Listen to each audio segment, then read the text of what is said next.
यहाँ संघर्ष कर रहे हैं और मुद्दों की लड़ाई लड़ रहे हैं और लोगों के बीच जाकर आपका जोश और खरोश हम देख रहे हैं। और जो हमें चिंता होती है इस कस्बे के लोगों के विकास को लेकर, मैं सारी चीजों को देखता हूं। मुझे उम्मीद है कि निश्चित तौर पे आपकी मेहनत कामयाब होगी और हम लोग संघर्ष करते हुए आगे बढ़ेंगे। एक बात आप लोगों को कहना चाहता हूं कि हम यहां पर नगर पंचायत के चुनाव में एक चेयरमैन बनाने के लिए हम संघर्ष नहीं कर रहे। हम संघर्ष एक चेयरमैन की कुर्सी के लिए नहीं कर रहे। हम चाहते कि कस्बे की जो नीति है, हम चाहते हैं इस कस्बे का जो विकास का जो पहिया 70 वर्षों से रुका हुआ है, उस विकास के पहिए को हमें आगे बढ़ाना है। इसी को लेकर हम सब लोग आगे बढ़ रहे हैं। साथियों, मैं शाहूकारा मोहल्ले की बात में इसलिए कर रहा हूं, मैं आपके बीच में आते रहता हूं और आप हर मीटिंग में भी उपस्थित रहते थे। कल हमारे बीच में पूनम पंडित जी का प्रोग्राम था। आपके मोहल्ले ने बढ़ चढ़कर हमारे तमाम साथियों ने वहां पर हिस्सा लिया था। लेकिन मैं चाहता था, मैंने खान भाई से और तमाम हाजी जी और जो हमारे भाई तमाम लोगों से और यहाँ के नौजवान साथियों से मैंने कहा था कि इस मोहल्ले का शुक्रिया अदा करने के लिए मैं जीतने से पहले, एक चुनाव लड़ने से पहले और नामांकन करने से पहले आपके बीच में जाना चाहता हूं। चुनाव का परिणाम क्या रहेगा, इज्जत और जिल्लत देने का काम रब ने पहले ही लिख दिया है। वो जानता है रब कि किसको ताज पहनाना है, किसको इज्जत देना है, किसको सम्मान देना है। ये सब फैसला अल्लाह ताला बैठकर ऊपर भगवान लिखता है। लेकिन साथियों, मैं कहना इसलिए चाहता हूं ये बात कि साहूकारे के तमाम लोगों ने, वार्ड 5 के तमाम लोगों ने इस बात का जो मेरे साथ खड़े होकर कंधे से कंधा मिलाकर जो प्यार और संघर्ष करने का काम किया है, मैं उसका जीवन भर आभारी रहूंगा। परिणाम क्या आएगा मुझे चिंता नहीं है। मुझे चिंता इस बात की जो आपने मुझे प्यार दिया है, जिस प्यार से आपने मुझे नवाजा है, इस प्यार को मैं जानता हूं। चुनाव का परिणाम तो चुनाव के बाद आएगा, लेकिन निश्चित तौर पर मुझे लगता है जब मैं आप लोगों के बीच में आता हूं, आपके जोश को देखता हूं, आपके संघर्ष को देखता हूं, तो मुझे लगता है कि मैं चुनाव का परिणाम मेरे लिए आ चुका है और चुनाव में आप लोग अपने लिए आप चुनाव जीत चुके हैं और आपकी मुझे लगता है ये विश्वास आपके लिए खरा होगा। साथियों, मैं हर मीटिंग में आपसे बार बार कहता हूं कि मैं आपको बार बार याद दिलाने का प्रयास कर रहा हूं। कस्बे के लोग जो हमारे बीच में, वो लोग उत्साहित हैं, वो चाहते हैं कि यहां का बदलाव होना चाहिए और इसी बदलाव की आहट को लेकर, आपकी एकता को लेकर जो विपक्ष में हमारे बीच में चुनाव लड़ने वाले लोग हैं, आपको मालूम होगा वो बहुत परेशान हैं। और स्वाभाविक है, परेशान क्यों नहीं होना चाहिए। परेशान इस बात से कि उन्हें दिख रहा है कि आने वाले कल का जो समय चुनाव है, इस बार बदलाव का संकल्प कस्बे सिरौली के लोगों ने ले लिया है। कस्बे के लोग बदलाव चाहते हैं। कस्बे के लोगों का मन हो चुका है, आप सबका मन हो चुका है कि 70 वर्षों में जो विकास की दौड़ को तोड़ा गया था, जो विकास को रोका गया था, इन 70 वर्षों के बाद आपने पूर्ण रूप से मन बना लिया है कि अब सिरौली की गद्दी पे वही बैठेगा जो हमारी बात को सुनने वाला होगा, आपके बीच में रहने वाला होगा, आपके संघर्ष को समझने वाला होगा। ये संकल्प आपने ले लिया है। इसी को लेकर लोग तरह तरह के जो हमारे बीच में विपक्ष के उम्मीदवार हैं, तरह तरह की बात को फैलाने का प्रयास भी करें। साथियों, आपको गुमराहियत होने की जरूरत नहीं है। वो आपके बीच में गुमराह करने जरूर आएंगे क्योंकि उनके सीजन का टाइम है, उनके पिकनिक मनाने का समय है। मैं इसलिए ये बात कहता हूं कि आप सब साथी जानते हैं, आपने पिछली बार भी चेयरमैन बनाया था, लोगों ने मैनिफेस्टो जारी किया था, उन्होंने कहा था इससे लेकर उस तक पुल बनाएंगे, उन्होंने बहुत से वादे उसमें किए थे। मैं खुले मन से अपनी हर मीटिंग में कह रहा हूं, आज भी आपके बीच में कह रहा हूं और साक्षी मान के कह रहा हूं आप सबको कि अगर उस मैनिफेस्टो में एक भी फैसला जो उन्होंने लिखा था अगर पूरा वायदा कर दिया हो, आपके बीच में चुनाव लड़ने नहीं आऊंगा। और खासतौर से मैं साहूकारा के लिए भी कहना चाहता हूं, उन्होंने बड़ी बड़ी बातें आपके बीच में आके कही थी, आपने उनको ताकत दी और उनको चेयरमैन बनाने का काम भी किया था। मुझे शायद नहीं लगता कि 4 महीने, 4 साल 10 महीने होने जा रहे हैं कि शायद आपके बीच में कभी आए हो, आपके दिल और दर्द को समझने की कोशिश की। नहीं की होगी उन्होंने, क्योंकि वो सिर्फ पिकनिक मनाने, राजनीति में पिकनिक मनाने सिरौली आते हैं। सिर्फ 2 महीने के लिए 4 साल 10 महीने वो लोग बाहर रहते हैं, और जब उनकी कोठियों पे जाओगे आप, उनके कोठियों के दरवाजे बंद मिलते हैं, आप उनके पास जाओगे, आप कहोगे कि हमें ये काम है, आपको कहते हैं कि हमारी सरकार नहीं, हमारी सत्ता नहीं, हम आपका काम नहीं कर सकते। तो साहब हम कहना चाहते हैं, सिरौली के लोगों का मन है, सिरौली की आवाम की तरफ से हम कहना चाहते हैं कि जब आप सत्ता में बैठे लोगों का मुकाबला नहीं कर सकते, उनके लिए उनके सामने खड़े होकर आप संघर्ष नहीं कर सकते, तो कोई आपको अधिकार नहीं है कि सत्ता पे काबिज रहने का, इस कुर्सी पे काबिज रहने का। अगर हमने तो साहब चुनने का आपको इसलिए भेजा था कि जब हमारे थाने का काम आएगा, जब मोहल्ले के विकास की बात होगी, नाली संभलवाने की बात होगी, या कोई नल गड़वाने से लेकर जो छोटी छोटी समस्याएं, कोई समस्या हमारे बीच में होगी, तो आप हमारे दर्द को समझने का प्रयास करेंगे। लेकिन साहब सरकार तो आज भी भारतीय जनता पार्टी की, आज भी भाजपा के यहाँ पर सरकार है। जब कल आप मुकाबला नहीं कर सकते, तो आने वाले कल में भी आप शायद मुकाबला नहीं कर सकेंगे। साथियों, मैं इसलिए कहना चाहता हूं, हमारा इतिहास संघर्ष का इतिहास रहा है, हमने संघर्ष से अपनी राजनीति को शुरुआत की है, और आपने तमाम अखबारों के माध्यम से, टीवी के माध्यम से देखा होगा, हमारे कांग्रेस के इतिहास को पढ़ा होगा। जब देश के अंदर अंग्रेजों की हुकूमत हुआ करती थी, यही कांग्रेस के लोग थे, उन्हें खदेड़ने का काम, उन अंग्रेजों को खदेड़ने का काम कांग्रेस के तमाम लोगों ने और हमारे बुजुर्गों ने करने का काम किया। हमारा इतिहास उस पार्टी से जुड़ा जिस पार्टी का इतिहास संघर्ष का इतिहास रहा है। आपने देखा, हम उस कुर्बानी वाली पार्टी से भी आते हैं, जिसने आपने देखा होगा, जिसमें लाल बहादुर शास्त्री जैसे हमारे देश के प्रधानमंत्री रहे। महात्मा गांधी के संघर्ष को हम लोग लेकर चलते हैं, हम गांधी जी को मानने वाले और पढ़ने वाले लोग हैं। हमने देखा, हमने इंदिरा गांधी को इस देश में अपनी जान को कुर्बान होते देखा है, हमने राजीव गांधी को इस देश के अंदर कुर्बान होते देखा है, और इसलिए नहीं देखा है कि उनका कोई संपत्ति का लालच हो या किसी चीज के झगड़े का लालच हो। अगर उनको चिंता थी तो इस देश की चिंता थी, आपकी चिंता थी, हमारी चिंता थी। इस चिंता को लेकर उन्होंने अपने देश के अंदर अपनी जान की आहुति देने का काम किया था। साथियों, मैं इसलिए कहता हूं, संघर्ष का इतिहास रहा। वो राजीव गांधी की बेटी, इंदिरा गांधी की पोती, वही राजीव गांधी का बेटा, इंदिरा गांधी का पोता राहुल गांधी के संघर्ष को आपने देखा है। जब हमारे लखीमपुर खीरी के अंदर जब किसानों को कुचलने का काम ये भारतीय जनता पार्टी का एक मंत्री करने का काम कर रहा था, तो किसी के दिल को नहीं लगी, अखिलेश यादव मायावती के दिल को नहीं लगी।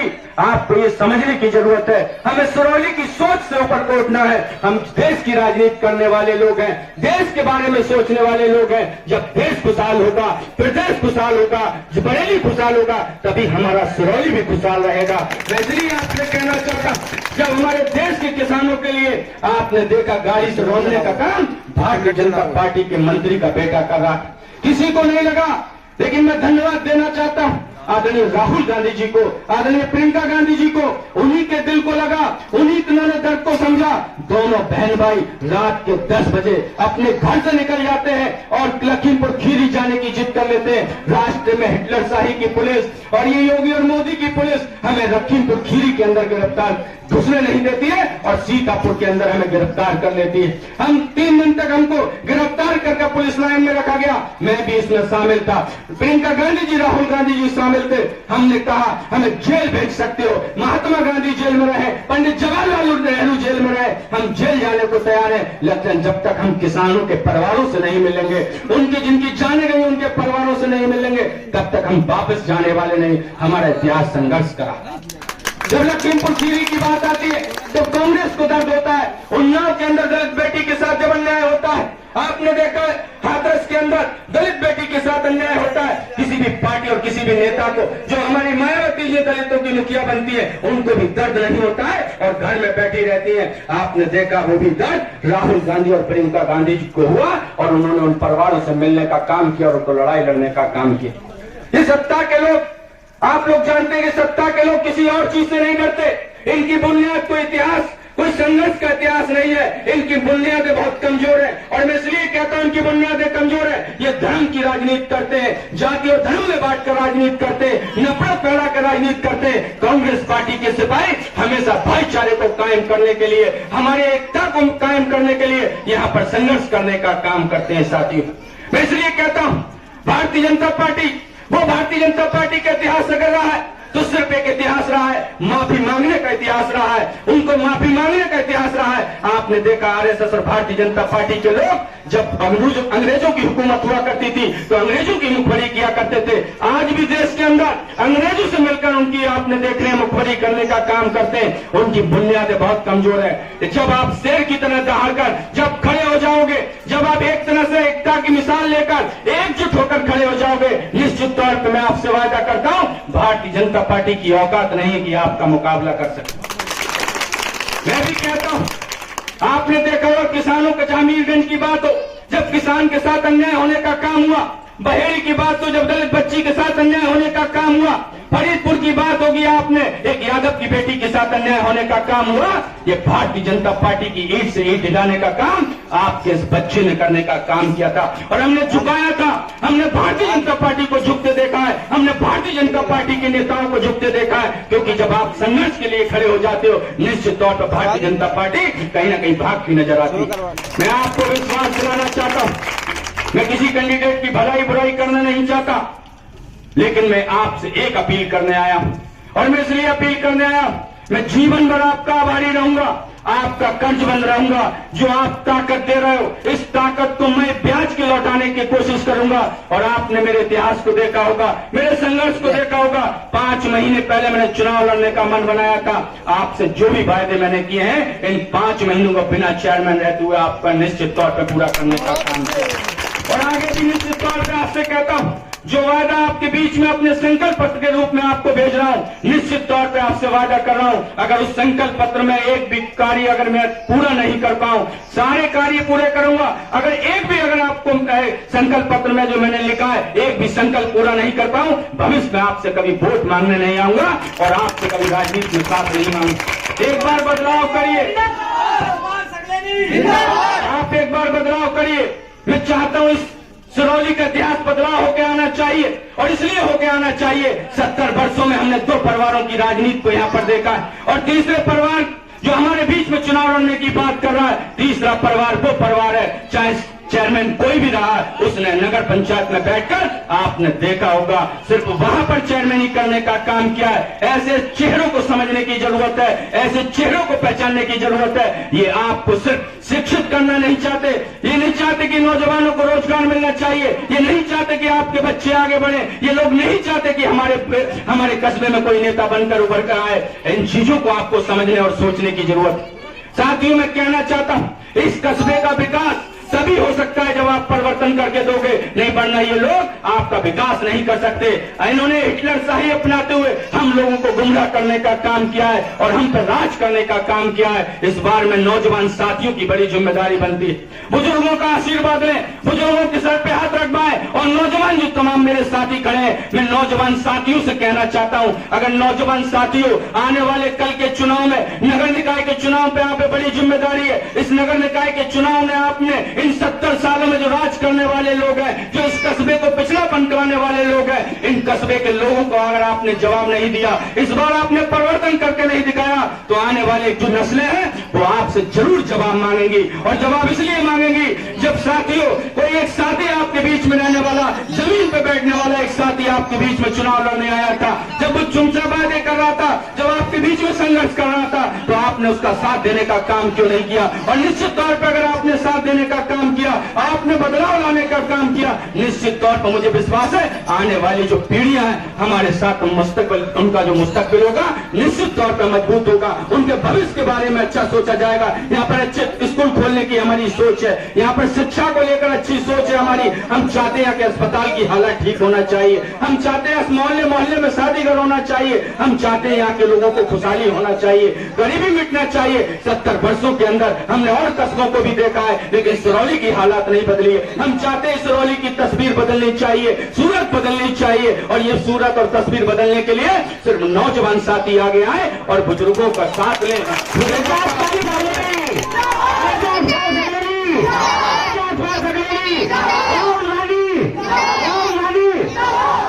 और मुझे विश्वास, मुझे नौजवानों का जोश और बुजुर्गों की दुआएं मुझे लगती इस बार निश्चित तौर पे जो 70 साल में नहीं हुआ, इस बार जरूर बदलाव, मानता हूं बदलाव होगा। हाथ उठाकर समर्थन करिए अगर बदलाव आपके इस वोट के और एहसान के इस वोट के बदले जो मैं एहसान मुझे आप दे रहे, मैं ब्याज के आपसे बार बार कह रहा हूं, कर्ज बंद रहूंगा, हमेशा आपका आभारी रहूंगा। आपके बीच में तमाम तरह के लोग बलगलाने वाले लोग आएंगे, कोई तरह तरह की बात करेगा, आपको इस बार कड़वा घूंट पीना है। भले ही उनको जवाब न दे पाओ, भले ही उनके सामने न कर पाए, लेकिन मन में जरूर रखना, जब आप वोट डालने जाते हो, हमारी माएं बहनें जब वोट डालने जाती हैं, जब आप लोग वोट डालने जाते हो, हमारे बुजुर्ग वोट डालने जाते हैं, हमारे नौजवान साथी वोट डालने जाते हैं, मतदान का जब समय आता है तो जो बैलेट पेपर आपके पास होता है, अंदर कोई नहीं होता, अंदर कोई नहीं होता। उस 5 सेकंड के फैसले से इस कस्बे की तस्वीर बदल सकती है, इस कस्बे की सूरत बदल सकती है। उस 10 सेकंड के लिए आपको जरूर दिल पर हाथ रखकर ये फैसला करना है। हमारे बीच में जो उम्मीदवार है वो एक ऐसा उम्मीदवार भी है जो नौजवानों की बात करता है, महिलाओं के सम्मान की बात करता है, बुजुर्गों के सम्मान की बात करता है, इस कस्बे के विकास की सोच रखता है। ऐसे व्यक्ति को आपको चुनने का समय। बहुत से प्रत्याशी को वोट दिया है आपने हर बार, मैं बार बार कहना नहीं चाहता वो बात। जीतने वाले लोग अपने घर बैठ जाते हैं, किसी का घर बरेली में, किसी का घर बदायूं में, और वो सिर्फ 2 महीने होते हैं सिर्फ पिकनिक मनाने आए और आपके बीच से चले जाते हैं। थाने कचहरी की काम हमारे नहीं हो पाते, हम अपनी समस्याओं को लेकर जाते हैं, समस्याओं के काम नहीं, समाधान नहीं हो पाते। जो चुनाव हार जाता है वो आप उनके पास जाते हो, वो कहते हैं साहब हम तो चुनाव हार गए, हम आपका काम नहीं कर सकते। मैं खुले मन से कहता हूं, चुनाव से पहले भी आपसे जो वायदा किया पूरा किया, आपके काम कर रहा हूं। आने वाले कल में जो भी परिणाम मेरे बीच में आएगा, चुनाव हारूं या जीतूं, 5 साल तक इसी तरह से आपके बीच में रहकर, जमीन पर बैठकर आपके कंधे से कंधा मिलाकर संघर्ष करूंगा।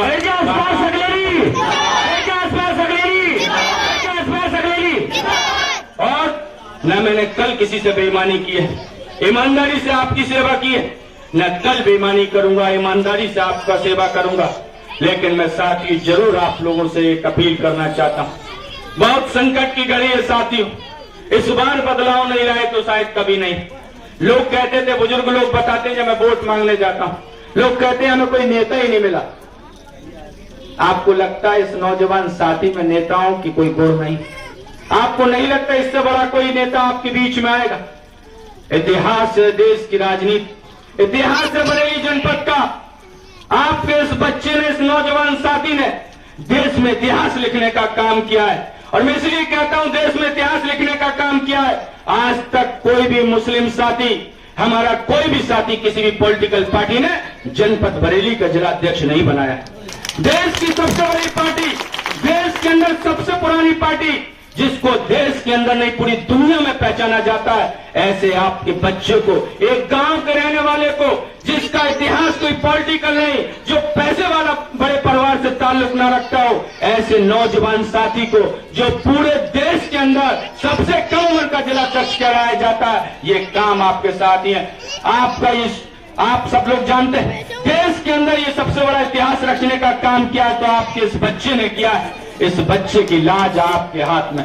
राहुल गांधी का काम था, राहुल गांधी का काम था उसे सम्मान देना था, उसने हमें इतिहास बना दिया। इस कस्बे के रहने वाले इस नौजवान साथी को, जो पूरे देश के अंदर सबसे कम उम्र का हो, उसको देश में सबसे कम उम्र का जिलाध्यक्ष बनाने का काम आपके इस बच्चे को किया। मैं आप लोगों से अपील करना चाहता हूं, मैंने भी राजनीति में अपने आप को आपके हवाले किया, आप सब लोगों के साथियों के हवाले किया। मेरे संघर्ष में कभी कमी ना आई है, न कल कभी आएगी। आपके बीच में न कल मैंने कभी बेईमानी की है, न मैं कल करूंगा। आपके साथ मैंने सेवा करने का, सेवा भाव लाने का हमेशा मेरे मन में रहा। मैं आपको अपने हवाले मैंने झोंका, आपके हवाले अपनी राजनीति को किया, अपने आप को आपके हवाले किया है। मैं आप सभी लोगों से हाथ जोड़कर अपील करता हूं, अपनी माँ बहनों से भी अपील करता हूं कि इस बच्चे की लाज आपको बचाना है। राहुल गांधी को यह संदेश देना है कि जिस नौजवान साथी को आपने कम उम्र में आपने जिलाध्यक्ष बनाकर सौंपा था, हम कस्बे के लोग हैं, हम उसके नंसाल के लोग हैं, हम उसके नौनिहाल के लोग हैं, हमने भी उसको चेयरमैन बनाकर आपकी झोली में भेजने का काम किया है। मुझे विश्वास कि आप सब लोग इस बार किसी भी झांसे में नहीं आने वाले हो। उनको मुंह तोड़ जवाब दोगे, उनसे कहोगे 4 साल 10 महीने आप लोगों की चौखट और दीवारें बंद रहती हैं। इन 2 महीने के लिए हमने भी आपके लिए, वोट के लिए अपनी खिड़की और दरवाजे बंद कर दिए हैं। आने वाले अब समय में अस्पाक सकलेनी के नेतृत्व में हम सब अपने आप के नेतृत्व में, आप सबके नेतृत्व में अपने आप को चेयरमैन चुनने का काम करेंगे। हमारा चुनाव निशान हाथ का पंजा है, उस हाथ के पंजे पर मोहर लगाकर भारी मतों से जिताने का काम करेंगे। मैं विश्वास आप लोगों से बहुत विश्वास और उम्मीद करता हूं कि आप लोग इस बार जरूर बदलाव लेकर आएंगे। आने वाले समय में अपने आप को चेयरमैन बनाएंगे, खुद को चेयरमैन बनाएंगे, निश्चित तौर पर मुझे विश्वास है। एक नारे के साथ अपनी बात को खत्म करता हूं। अकेले ही चला जाने में मंजिल की ओर, आप जैसे लोग मिलते गए और कारवा बनता गया। साथियों, मैं आप सभी लोगों का दिल से धन्यवाद करता हूं, लेकिन एक नारे के साथ सभी साथियों को अनुरोध करना कि एक राहुल गांधी और प्रियंका गांधी जी तक ये आवाज जाना चाहिए कि सिरौली के आवाम और साहूकारी मोहल्ले के लोग जाग चुके हैं और संकल्प ले लिया, हम परिवर्तन करेंगे और हाथ के पंजे पर मोहर लगाकर अपने आप को चेयरमैन बनाएंगे। राहुल गांधी, प्रियंका गांधी, आवाज नहीं, चेयरमैन ऐसे नहीं बन सकते। को जिनके बंद कोठियां उन तक आवाज जाना चाहिए। राहुल गांधी, सोनिया गांधी, जिंदाबाद। बहुत बहुत धन्यवाद। जय हिंद, जय भारत, जय कांग्रेस।